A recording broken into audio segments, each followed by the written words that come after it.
இந்த குதிகால் வலிக்கு இந்த எருக்க இலைய பால் இருக்கிறதுனால அந்த நல்ல முத்தின இலையா பறிச்சு கொண்டாந்துட்டு இத அடுப்புல வச்சு சூடேத்தணும். ஒரு 5 நிமிஷம் அதை சுட வச்சுட்டீங்கன்னா எடுத்து மெதுவா துணியால பிடிச்சு தரையில வச்சுட்டு இந்த எருக்க இலைய என்ன செய்யணும்னா ஒரு 5 இலைய எடுத்து இந்த ஒன்று மேலே ஒன்று ஒன்று மேலே ஒன்று அப்படி எடுத்து வச்சுட்டு அது கல் சூடாக இருக்குமில்ல, அப்போ இந்த இதில் இருக்கிற பாலெல்லாம் அப்படியே சுருங்கிக்கும் பாருங்க.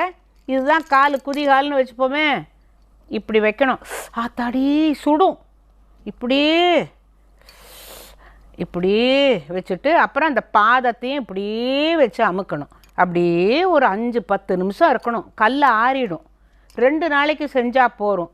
இந்த எருக்க இலையில் இருக்கிற பாலும் அந்த சூட்டில் இந்த குதிகால் வலி நல்ல குணமாயிரும்.